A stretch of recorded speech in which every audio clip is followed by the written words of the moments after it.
Honestly, I really don't know what to make of it. I'm not going to lie to you. But I think it has more to do with us as Africa. It has more to do with us as black. And in particular, I want to believe it has more to do with us as a Nigerian. I mean, that's the only sense I can make of it. But let's look at it this way. I've been seeing the lady, there's always some group of people that they were debating about the situation of the country. Yeah. But the last one is what I really don't make sense of. I pick a point and I know where she's coming from. Let me say this. She said that Nigerian youth or Nigerian people in general should, pray for the goodness of Nigeria. And I took that passage from Jeremiah or so. Let me look. Hold on. Yeah, I think Jeremiah 29 verse 7. Yeah, let me read it for you guys to know. And it says that, and walk for the peace and prosperity of the city where I sent you into exile. Pray to the Lord, for its welfare will determine your welfare. That is that when you pray for the goodness of a country, then when the country is stabilized, when the country is good, it's also trickled down to you. When the country is in, distress, it's affect everybody. And that's what the Bible passage is trying to say. And that's the Bible passage that she used. That's encouraging. And I'm all for the fact that we should pray for our country. The Bible is talking not just to one person, it's talking to us as a collection, as a collective people. It's talking to us because I may do my own part. But those who are making decisions, if they're not doing their part, my part is never going to be anything. Because I don't make decisions. Take it to Nigeria as a country. We the people, we don't make decisions. The only time we make decisions that make it look like we're making decisions is during election time, where we appoint or elect our leaders. Prayer works. But where prayer works is when it comes to extraordinary, supernatural things. But there's things of the physical that we don't need prayer for, that we only need action. And like I said, I'm not saying we should not pray for our country. Pray for our country is one thing. But how are we holding our country accountable? And that's one thing. She said that, crime is everywhere. And I agree with her. And I'm not saying that crime is unique to Nigeria. But what I see that is unique to Nigeria is how our government react to crime. And it's now trickled down to even the people themselves, how they now react to crime. Because when you allow something to linger or to repeat itself for a very long time without control or managing it, it becomes normal. She compared Nigeria to other, developed country. And I was just laughing like, okay, it's still really serious. Yes, there's shooting in the US, there's shooting or killing in the UK. There's nowhere you go that there will be no one form of crime or the other. But how do their government respond? How do they respond to such crime? I mean, if you go to US, you will understand that one way or the other, some people can sneak gun to the school and, kick a couple of people, unalive them. But do you see how swift their government swift into action? They will make sure that they get that person, the perpetrator, and face justice. And if the culprit decide to engage with them, that person may end up lose his or her life. Because they will make sure they hand that person. They will go after that person. But in the case of Nigeria, do you see our government going after people that are perpetrating this evil? The reason, and I want to say the reason why this crime kind of becomes something that is uncontrollable is because of the fact that we have governments that are playing politics with people's life. We have governments who are not proactive. We have governments who really don't care. So that's why we have this killing going on and on and on, and we couldn't even curb it. And I'm not saying that we will be able to stop or eradicate this 100%, but we can bring it to almost zero. If only we act like those countries that this lady is comparing us with. Okay? Like I said, crime is everywhere. But how we react or respond to that crime is what makes the difference. Okay? You see, I've seen a lot of governors in the north, some cleric or whatever they call themselves, that they sympathize with these people. And their reason is that terrorists, these people, we should not call them terrorists, they are brothers, because they are not my brothers. That they are their brothers is because, and they give some excuses for why they behave the way they behave. And one of the excuses is that, oh, these people live in the bush. That's why they behave the way they behave. Oh, these people, they are not being looked after. The government is not doing enough for them. Blah, blah, blah, blah, blah. And that's why they resort into this kind of violence or this kind of crime. And my question to all these clerics is that, should we now, because we need to understand that there's no one born of woman that don't have the ability to commit crime. We all have the ability to commit crime, but because we have laws and order, people need to abide by those laws and order. In the case of Nigeria now, there's no one that will tell me that Nigerian has not happened to them one way or the other in a negative way. Should we now say, okay, let's start committing crime because we are dissatisfied with how government behaves or how they loot Nigerian money? Let's start committing crime. My question to all those terrorist sympathizers is that, who are those people in Nigeria that says that all these Fulanis should be living in the bush? Do we have people who force them that bushes are where you should live? Because we have Fulanis that are living in town. And those that are living in the bush are not from Nigeria. Why are they now sympathizing with them? Because there's nobody forced them to live in the bush. They choose that lifestyle. And they decide to commit crime because we have politicians who harm them to disrupt election. Now they have guns that they can use. And they are not unleashing their wrath on these politicians. They are unleashing it on the less privileged, the vulnerable ones. Those are the ones they are unleashing their terror on. People who know nothing about their predicament or the condition they believe they found themselves. Those are the ones that are unleashing their terror on. You see, people always think there's a monopoly of violence, or they think violence is unique to the Fulanis. No. People can commit crime. People can be violent. Anybody can be violent. You see, when this lady is comparing Nigeria to other countries in terms of crime, make it make sense to me. Just see me as a toddler now and come to my level and make it make sense that in Nigeria of today that people can go out there and steal bread or steal money. They get caught. Two things can happen. Is either they lynch them, they can set them on fire, jungle justice, or they get handed over to the police. Police either take bribe and free that person, or they do not take bribe and charge that person to court. And court can decide that, okay, your crime of stealing require you to go to prison. Or you know what, maybe it's just this, you are a first-time offender. We give you a slap on the wrist, just go home, don't do it again. Anything like that can happen. Now, if we have justice system that will prosecute someone that steal bread or steal money, make it make sense again to me that Nigerian is saying that people who terrorize us for decades, killing Nigerian in their thousands, beheading people, burning villages, setting people alive, bombing Nigeria, that our president is giving a speech on Democracy Day that the window is still open for them to repent. Nigeria is prosecuting someone that steals money, and we want to rehabilitate people that have beheaded, that have raped, that have committed some unthinkable crime in Nigeria for decades. And what we are thinking is how we can rehabilitate them. These people kill human beings, they roast human beings, they cut their flesh and they are eating it.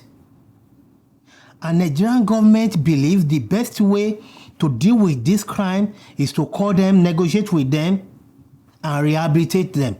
Spend Nigerian taxpayer money on them. And what do they do to those people who have been displaced? Nigerian government don't have program for them. And this lady is telling us that we should be patriotic by praying for Nigeria, which I'm not against. When we have people like this lady, they don't think of praying for Nigeria when Jonathan is governing Nigeria. They don't see the need to pray for Nigeria. When petrol is trying to move from 65 naira to 75 naira, they couldn't bear 10 naira difference. And they don't see the need to pray for that government to succeed, because it's not from their tribe. But all of a sudden, petrol is now 1,200. They don't have problem paying that much gap for buying petrol. But now they want us to pray for Nigeria because the man that is running who is in charge of their affairs is from their tribe. How can that be? Is that not a double standard? And I'm not saying that people should not pray, don't get me wrong. Pray for the goodness of Nigeria. I'm all about that. But why now? Why are we not praying during Jonathan's time? Why are we not praying during Buhari's time? Why must it be time of Tinubu now that we have to resort to prayer? Another thing you guys are saying is that this terrorism are sponsored in order to make Tinubu look bad. When Jonathan, PDP was in power, and this terrorism is being sponsored, who are the ones sponsoring the terrorism then? Because APC are in the opposition. If PDP are now in opposition and they are the ones doing all this, APC in the opposition then. So APC are the ones sponsoring that terrorism against Jonathan presidency. Can you guys make it make sense? Because many of you don't know that there's something they call law of karma. That what you sow, you will reap. You don't know that when people sow evil, they will reap havoc. You don't know. You see, I pray for Nigeria to be better. Because like I said, we don't have any other country. But at the same time, if Nigeria belongs to all of us, like I used to say, whoever is in that office should not matter. The tribe of that person should not matter. What we should be looking for is competency. Is this man that is coming out, is he competent enough to lead us? That is when our prayer can work. Prayer don't work in bigotry. You see, most of our youth, regardless of who is in power, whoever is in power, if that person is from their tribe, they have no problem. They are so bigoted to the point that it's so glaring, but they themselves cannot see it. They can't see the bigotry in them, and their belief is based on the fact that it's from their tribe.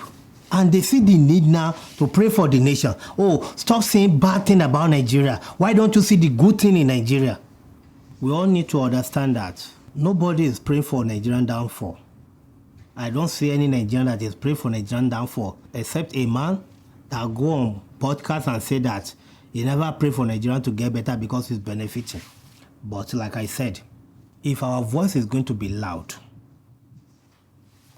let the loudness be universal.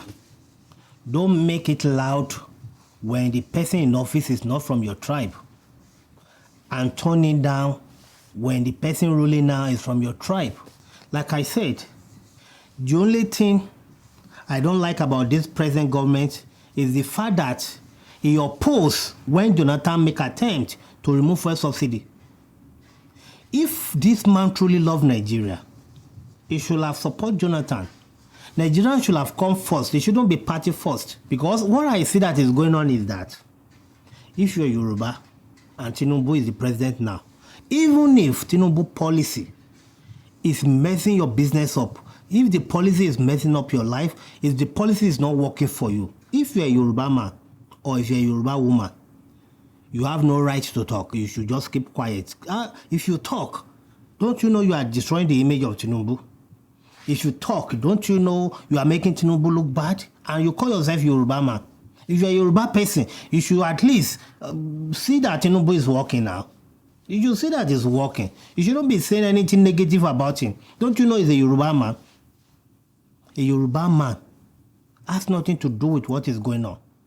What is going on in that? The policy is affecting people negatively. And many of you are affected also.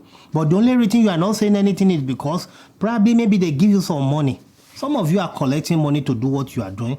Why some of you are not collecting money, but you are doing it because of your bigot. That's why you are doing it. Not because your life is better. Not because you buy gas cheaper than any other person. Not because your house rent is not going up. You are not doing it because the naira in your pocket has more value than any other person. No. I should keep quiet because the man running the show is a Yoruba man. And we should keep quiet even though the policy is messing things up. You say we should be praying. And I want to use this opportunity, Nigerian youth, according to this lady, please, let's keep praying for Nigeria, okay? If Nigeria is peaceful today, we also will have peace. And it's true. It's true. But praying is one thing. For the government to take action is another thing. Do you know how many high-rank officers in the military that have been unalive and nothing happened?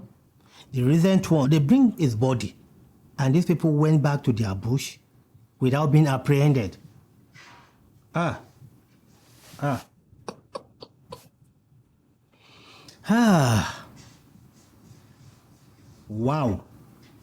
I can't believe this is Nigeria that I was born and raised in.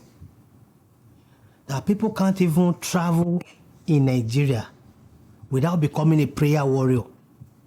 Something that could have been taken care of by the government. Something that we could have just deal with. We're taking it to God. It is well with Nigeria. It is well with Nigeria. It is well with Nigeria. And I hope these our youth that are supporting this evil because they are being paid, or they are doing so because they have no knowledge of what is going on. I also pray for you that God should open you guys' eyes.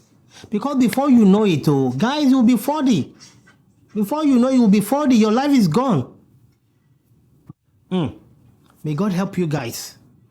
Keep wearing Tinubu's whatever you are wearing, all those garments, all those round neck they put on you guys, and they print Tinubu whatever on it. Keep wearing it. One thing that I know, why do Tinubu need to spend this much money again for second time? Why you are already an incumbent? You are the president right now. You are seeking re-election, and you have to spend this much money. You have to organize City Boys movement. You guys have to be giving women leaders in your party cars. Why do we need to spend this much money as an incumbent? If only you guys work diligently, if only you guys made, you work on your promise, you don't have to spend chichi like Obi. You don't have to spend a dime. You don't have to bribe anybody. There's no need for City Boy movement. There's no need to be batified. People will rush out and say we want Baba to continue. Because we can feel the impact. We can feel it. People will come out organically. They want Baba to continue because his policy is working. Make it make sense. Why Tinubu is investing? Why is investing in coastal road? Why we don't have stable electricity? Which is major in our daily life, how we run our business, how barbers run their business, how cafe run their business, how all these little shops run their business. They are all energy intense. They depend on electricity. You take petrol like from 175. Is it 175 or 179 or 170 naira? Pim, all the way to 800. And we don't have stable electricity. You see, you have to balance things out. You can't take something out knowing fully that thing is essential in our daily life. Very essential, because when petrol price kind of move up a little, it affects every other thing in Nigeria. We all know that. Knowing fully this will affect everybody. You could have pushed more money in making sure we have stable electricity, so that when gas price goes up, we don't have to worry about buying gas to power our business, at the same time buying gas to power our car. That's trickle down to that effect. And that's where I believe we miss it as a nation. That's where I believe President Tinubu miss it. You are fighting that fuel subsidy is not sustainable. But till today, we cannot pinpoint who are behind stealing that fuel subsidy. We do not prosecute one. NNPC, Tinubu is forgiving them the money they are supposed to remit. We forgive those.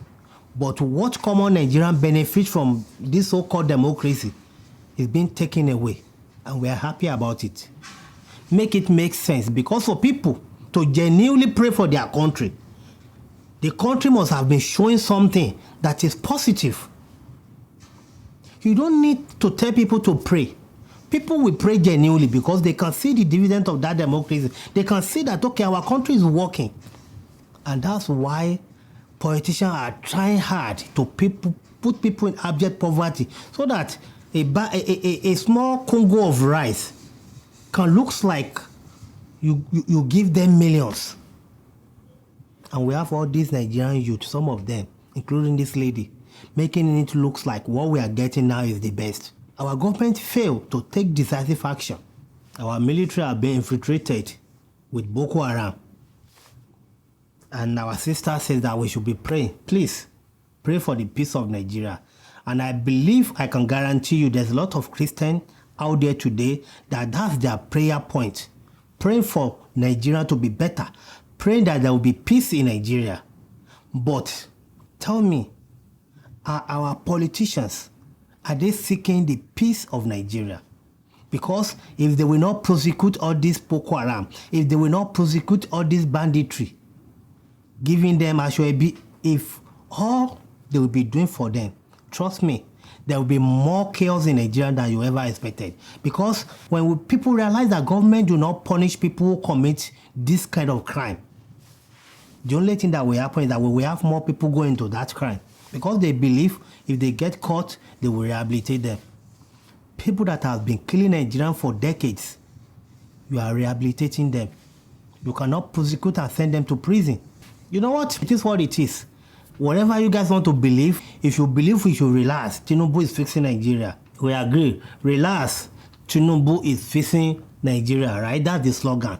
Yes, let us relax, Tinubu is fixing Nigeria. But you need to understand that whatever you are collecting today, I don't know how much they are paying you, but try and keep that money very well, because if you get kidnapped today, I don't know. Kidnapper don't know you. Kidnapper don't know, maybe you be APC, maybe you be PDP or whatever. Kidnapper don't know, they go kidnap you. And if they kidnap you, you are on your own. And that's a country that called Nigeria. I'll see you on the next one, guys. Stay blessed. Bye-bye.